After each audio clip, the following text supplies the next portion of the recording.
मेरा सब्जेक्ट बारिश का पानी है। हमने बारिश के पानी को उसके हाथ पर छोड़ दिया है। बारिश होगी और वो पानी नाली में चला जाएगा, वहां से नालों में और दरिया तक पहुंच जाएगा। बारिश अगर ना हो तो सूखा पड़ जाता है, और बारिश अगर ज़्यादा हो जाए और पानी को कंट्रोल ना कर पाए तो पानी आबादी में घुसकर बाढ़ की शक्ल में सामने आ जाता है। इस कंडीशन में बाढ़ से बचाने के लिए पानी को समुद्र की तरफ मोड़ दिया जाता है। समुद्र भी ग्लोबल वार्मिंग की वजह से, ग्लेशियर के पिघलने की वजह से उफान में है। यही बारिश का पानी समुद्र में जाके मिलता है तो सैलाब का खतरा पैदा कर देता है। अगर हम बारिश के पानी को सही दिशा देकर कंट्रोल करने की कोशिश करें तो ना सिर्फ बाढ़ जैसी परेशानी से बचने की ज़रूरत नहीं होगी, और स्टोर किया पानी भी हमें ज़रूरत के वक्त मिल जाएगा। हम भारत की जियोग्राफिकल बनावट के मुताबिक ज़मीन का पानी कंट्रोल करने के लिए 4 कंडीशंस में बांटें तो बारिश के पानी को सही दिशा देने की कोशिश में कामयाबी मिलने की उम्मीद है। नंबर 1, घर। सेकंड, सड़क। थर्ड, मैदान। फोर्थ, पहाड़।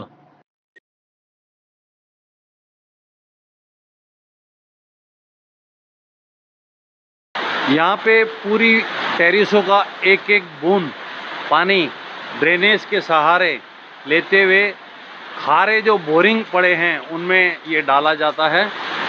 अपन देखें कि कितनी तेज़ी के साथ सारी लाइनें एक जगह जमा होके ये पानी कुंडियों में जाता है।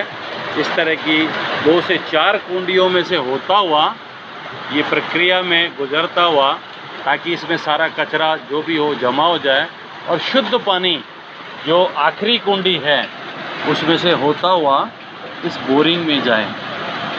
और इससे इस सीज़न में लाखों लीटर पानी ज़मीन में जाता है और एक वाटर टेबल का निर्माण करता है। अपन देखें कितनी रफ्तार के साथ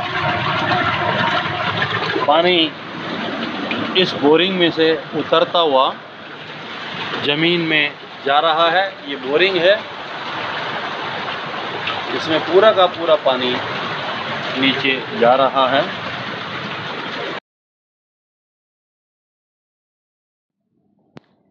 जब बारिश होती है तो इसका पानी घर की छत के ऊपर भी बरसता है। ये देखिए रेन वाटर है, ये छत के ऊपर पानी बरस रहा है। घर की छत के ऊपर बरसते पानी को हम होल के रास्ते पाइप के ज़रिए से नीचे उतारते हैं। ये रहा, पाइप के रास्ते हमने उतारा नीचे, और इसको हम मैन होल जो होते है इसमें, इसको हमने फर्स्ट मैन होल दिया नाम। फर्स्ट मैन होल के में लेकर आ जाते हैं, और इस फर्स्ट मैन होल में हम कचरे को रोकने के लिए जाली का इस्तेमाल करते हैं। और जब ये पानी शुद्ध साफ हो जाता है तो इसको हम सेकंड मैन होल में लेकर आ जाते हैं, और सेकंड मैन होल से हम ये बोरिंग पाइप के ज़रिए ज़मीन में उतार लेते हैं। ये हम घर के ऊपर बरसते पानी को स्टोर करने के लिए पाइप के रास्ते ऐसे बोरिंग पाइप तक हम लेकर आ जाते हैं।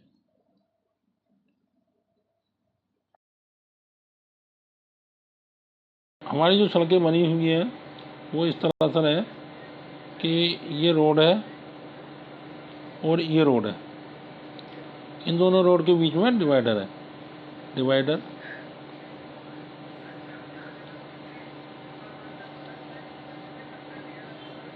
जब बारिश का पानी सड़कों पर बरसता है तो वो बहकर इस तरह से आता है।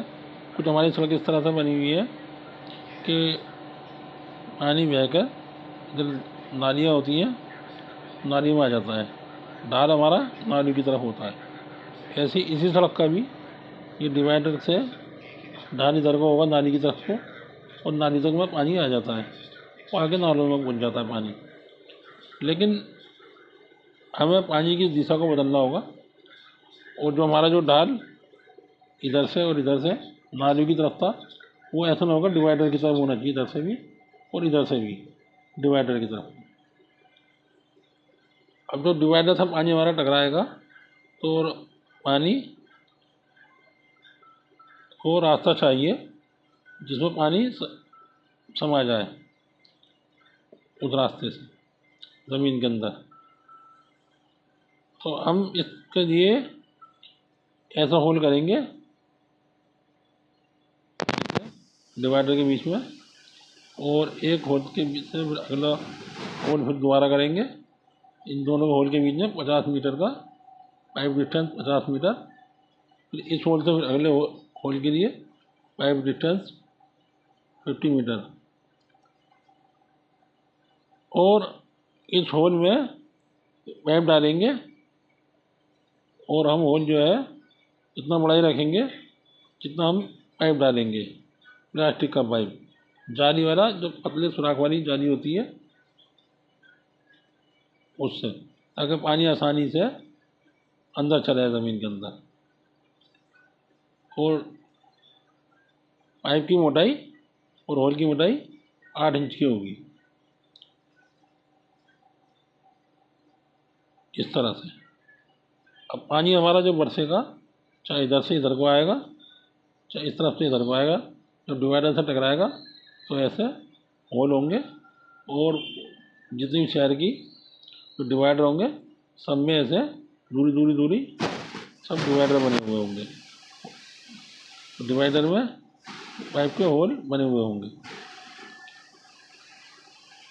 तो इस तरह से हम पानी को स्टोर कर सकते हैं ज़मीन के अंदर। तो ये हमारा सड़क से के रास्ते पानी को स्टोर करने का बहुत आसान तरीका है।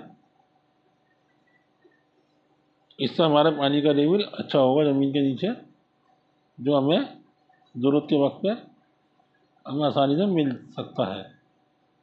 अगर हम ऐसा करेंगे तो पानी नाली में नहीं जाएगा, और ये पानी इन पाइपों के रास्ते जो आगे तक डिवाइडर के रास्ते बने हुए होंगे, ये पानी ज़मीन के अंदर हमें ज़रूरत के वक्त मिल जाएगा, और हमारा जल स्तर जो है, वाटर लेवल, वो हमारा अच्छा हो जाएगा।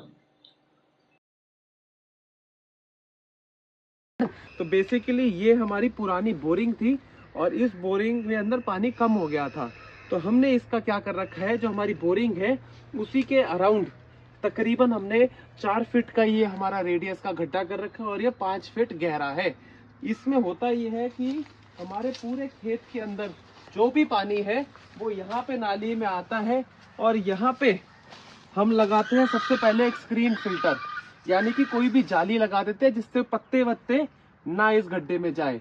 इसके बाद इस गड्ढे के अंदर हम सबसे नीचे वाली लेयर पे पन्नी बिछा देते हैं, या फिर हम इसको खुला भी छोड़ सकते हैं, पर उसके ऊपर हमने मोटे साइज के पत्थर रखने होते हैं, और वो पत्थरों का साइज हम 1-1 फीट बाद छोटा करते आएंगे। तो सबसे पहले हमने मोटे पत्थर रखे होते हैं इतने साइज के, फिर उसके बाद हम छोटे पत्थर रखते हैं, फिर और 1 फीट बाद हम बिल्कुल छोटी बजरी कंकड़ जो है उसको रखते हैं, और सबसे ऊपर वाली लेयर पे हम थोड़ी रेती रखते हैं। इससे होता यह है कि पानी जो आता है वो धीरे धीरे सारा फिल्टर होता है। फिर इस पाइप के अंदर आप देख सकते हैं हमने ये छेद कर रखे हैं, और इन छेद के ऊपर भी हम यहाँ पे इंसेक्ट नेट या जो मच्छरदानी होती है ना, वो वाला हम जाली इसके आगे लगा देते हैं। तो हमारा पानी बहुत ही धीरे धीरे नीचे जाता है, और फिल्टर होते हुए नीचे जमीन के अंदर ही चले जाता है। इससे फायदा ये रहता है कि एक तो हमारा पानी के सारा का सारा बच गया, जो हमने बरसातों और सर्दियों में बचा के रखा। फिर अप्रैल मई की जो गर्मी होती है, जब पानी का स्तर बहुत नीचे चले जाता है, तब हम वो पानी को दोबारा इसी में बोरिंग डाल के निकाल लेते हैं।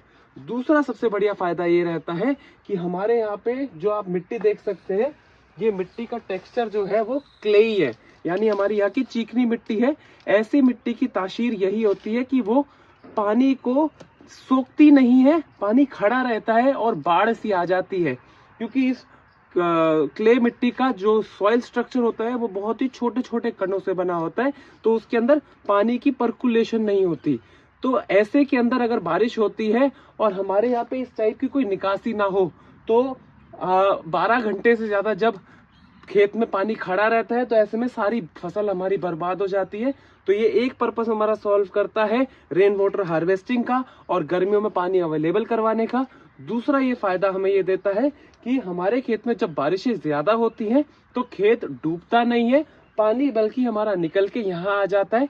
तो दोनों ही समय में, गर्मियों में और बरसातों में, ये छोटा सा इन्वेस्टमेंट हमारा बहुत ज्यादा अच्छा हमें रिटर्न देता है। और इस वाले को तो बनाने में हमारे बहुत ही मतलब 1000-2000 का खर्चा आया था, गड्ढा खोदने में, थोड़ी ईंटें वीठे लगाने में, क्योंकि ये हमारी पुरानी बोरिंग है तो हमने इसको अलग से भी नहीं करा है। और ये हमारा 4 एकड़ के लिए बहुत अच्छा पिट रहता है। ये वाले खेत का और ये वाले खेत का पानी हमारा इस खड्डे में आ जाता है। यहाँ पे भी आप देख सकते हैं, इस वाले खेत का पानी इधर से आता है और जो आगे वाला खेत है उसके लिए हमने यहाँ पे एक पाइप डाल रखा है। इसको भी कवरिंग कर देते हैं और वो बढ़िया से साफ करके पानी को इसमें लेके आता है। तो ये है हमारा रेन वाटर जुगाड़ हार्वेस्टिंग पिट। इस टाइप के साथियों 4 रेन वाटर हार्वेस्टिंग पिट है। 4 एकड़ के लिए एक पिट हमने बना रखा है। 12 एकड़ टोटल हमारे पास खेती है, प्लस ये जो भी कंस्ट्रक्शन एरिया है। और सारा पानी हमारा इन्हीं के अंदर जाता है।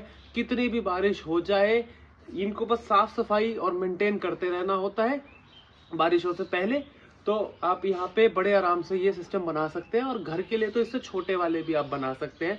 हाँ, शहरों में इस टाइप की पिट बनाने की जगह नहीं रहती, पर गांव के अंदर तो आराम से आपको खुले मैदान में या फिर आसपास में जगह मिल जाएगी। तो आप वाटर कंजर्वेशन का और ग्रे वाटर को स्टोर करने का प्रबंधन जरूर बना। वो किसान जिनके खेत में ज़्यादा बारिश होने की वजह से पानी भर जाता है, वो पानी को खेतों से बाहर निकालते हैं। ऐसा पानी नालियों से होकर दरिया में जा मिलता है और बाढ़ का खतरा पैदा करता है। ज़मींदारों की खाली पड़ी ज़मीन पर भी बारिश का पानी भर जाता है। पानी को नाली के रास्ते बाहर किया जाता है, जो आगे दरिया तक पहुंचता है और बाढ़ की वजह बनता है। सरकारी खाली पड़े मैदानों के भरे हुए बारिश के पानी को नालियों के रास्ते नालों से होकर दरिया तक पहुंचा दे देते हैं।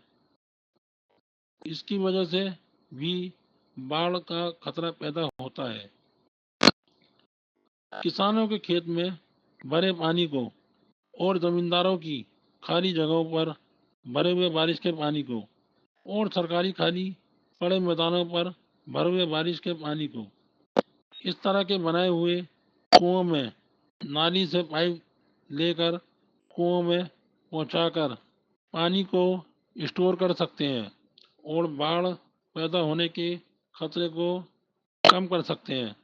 और कुओं को जाली से ढक दें ताकि जानवरों के गिरने से बचा जा सके और कुओं का कोई गलत इस्तेमाल न हो सके।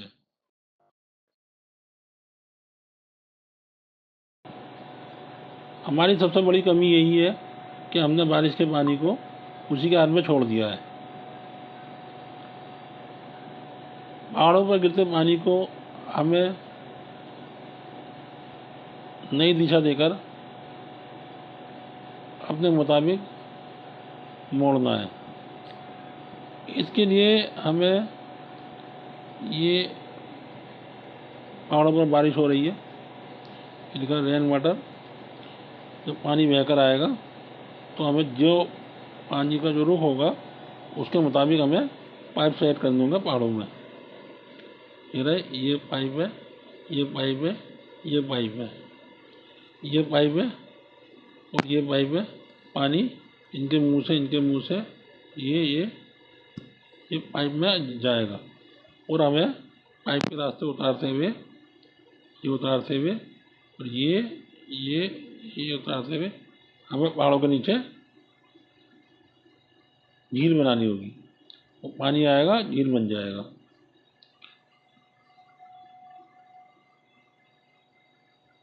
और जब पानी हमारे को इस सूरत में हमें मिल जाएगा, सेकंड में हमें पर्याप्त हो जाएगा, तो हम अपनी ज़रूरत के वक्त ये वाटर पंपिंग इसे अपने मुताबिक आगे गांव देहातों में सप्लाई कर सकते हैं, जो हमें पानी मिल जाएगा। इससे हमें जो फ़ायदा होगा, एक तो पानी हमें ज़रूरत के मौके पर मिल जाएगा, और दूसरा जो हमारा बाढ़ के खतरा बनता है, पानी नदियों में जाकर मिल जाता है और फिर भयानक रूप अख्तियार कर लेता है, उससे हम बच जाएंगे। पानी की मात्रा आगे जाने की कम हो जाएगी, उस मात्रा को हम कम करके यहीं पानी को स्टोर कर देंगे। ये हमें